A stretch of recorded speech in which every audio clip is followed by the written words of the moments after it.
Good morning, everyone. I am going to do another Dutch pour today, and I'm going to use a red violet base by Amsterdam. Um, and so I'm making a line across, and I want it to kind of go like I was showing up here the base as well in the corner, because I want to bring the design around and at the top as well. So I'm just putting my base down and getting ready to blow it out. Hope everybody's doing great. Thank you for being here if I didn't say that. It's a super hot day here in Georgia. We've had crazy temperatures. Crazy. So humid here. I hope where you live it's not quite as humid as here because it's terrible. Okay, so I'm getting ready to blow this out. And so I decided to do the red violet, like I said, at the bottom. And then I'm going to do the rest of the base as in white, titanium white. So both paints are by Amsterdam so far. And I mix my paints the same way as I always have with floetrol and water. 2 parts floetrol, 1 part paint, 1 part water. And I don't know what brand paints everyone uses when you do Dutch pours, but just be careful.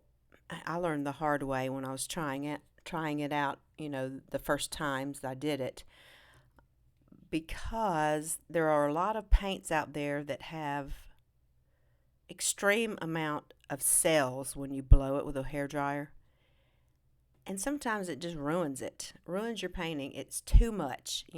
Sometimes we want a lot of cells, but you really don't want a whole lot with a Dutch pour. It just changes it way too much.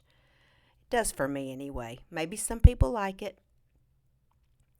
But so I use Amsterdam for the most part for my Dutch pours, because Amsterdam paint is, to me, it's top for Dutch pours. Now Liquitex is a pretty good one. That would probably be my second choice. And Pebeo works well too, but just give you that hint if you're just now experimenting and you don't know what works, what doesn't. I mean, there's a lot of wonderful paints out there, but there's so many that have just too many cells when you blow it out. So just keep that in mind. I don't know if Liquitex is cheaper than Amsterdam. I'm really not sure. I don't think they're very far apart in price, though. So, anyway, I'm getting ready to put my white base down.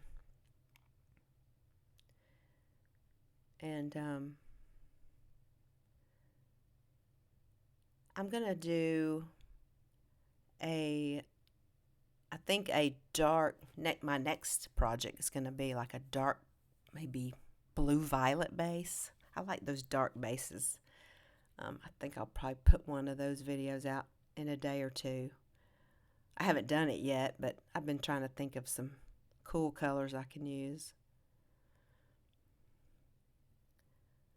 All right, so I'm almost done with the base. I experimented. I was thinking about using a light pink instead of the white at the top. So I got a little canvas out and tried it with a pink base, and it was so pink, it was like baby pink. And I just didn't care for it much. So I'm glad I went with the white instead. And I mean, unless you're doing a baby's room, if you have babies. I'm too old for that. Way too old. Okay, the first color I'm using here is the Blue Violet by Amsterdam. I think it's called Permanent Blue Violet. It's one of my favorite colors of theirs. And the red violet I like as well. It's very nice. I don't know if you've ever tried to make purples, but purples are not easy to make yourself. They're not to me anyway. I tried to make a red violet that looked almost black one time. It was horrible. So I decided to go with the dark first since it was on the white part of it of the base. And I'm sorry about all this blur. I don't know what my camera is doing. It goes in and out. Have no clue. I'm going to have to check it out.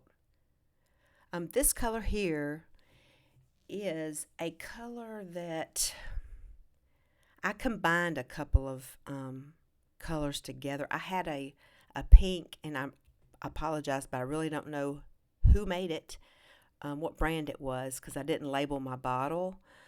But I decided to add a little bit of, I don't know if you've ever used Holbein paints. I don't use those often, but I had a luminous violet, and I added a little bit of that in my bottle just to make it a little darker than it was. I really should have added a little more. I kind of wish it would have been a little darker, that pink. Okay, that color that I just put on is light blue violet by Liquitex. And I put quite a bit. I think I might have put a hair too much of that.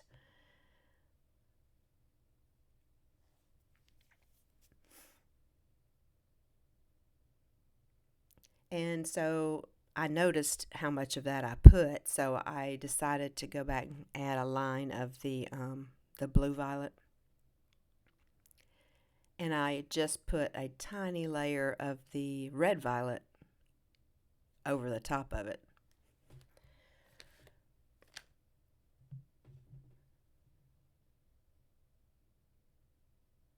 And I always add a little white, especially if you do an extremely dark background. Like I have white here, so I probably didn't need it too bad, but the dark backgrounds, it makes a huge difference if you put a little white in it.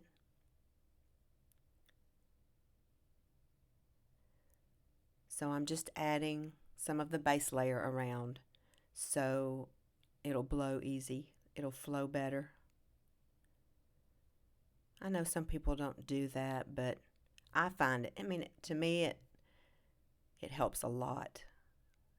Because you don't want to start blowing and your paint be too thick and it goes nowhere. And you'll just have to, when you're mixing your paints, it all depends on what brands you use. I put a part of water, but there's every now and then I have to go back and add more water. It's just some are really thick, especially if you mix them up and they sit a while, they will definitely thicken. Some worse than others, especially heavy-bodied paints. I think Holbein is heavy-bodied, so be careful with those. Those paints will take over for sure. They're so rich in pigments. So I'm just blowing the base a little over the colors.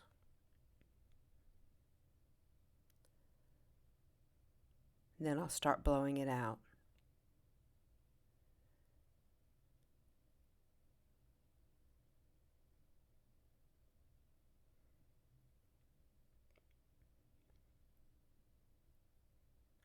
And when I put I don't know how you guys do it when you put your base down for a Dutch pour.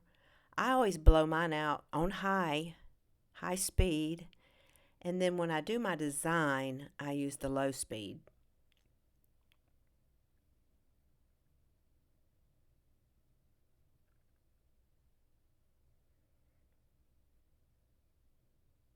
All right, so I'm going to start blowing it out. I thought this turned out pretty cool. I just fell in love with this red-violet background. Like I said, I don't think I've ever tried that. And to me, it was beautiful.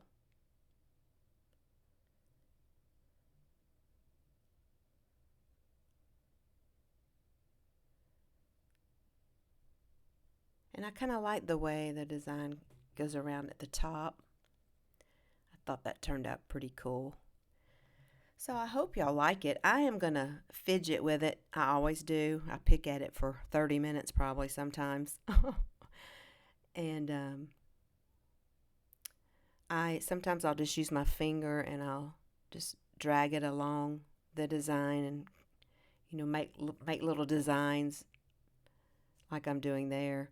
And sometimes I'll use something like a suction bulb. If you turn a suction bulb upside down on the round part, you can drag it along as well if you don't like using your finger to make different designs. Because there's some areas in a Dutch pour that just, sometimes when you blow them, they just kind of look funny. So I'm going to finish tweaking this, and that'll be it. But at the end, I'm going to show you the final result. I'll kind of zoom in closer so you can see the details and whatnot. But I hope you enjoy this. I'm going to put some tunes on for you to listen to at the end. But I appreciate you joining me, and I'll see you in a day or two. All right? Y'all take care. All right. Bye-bye.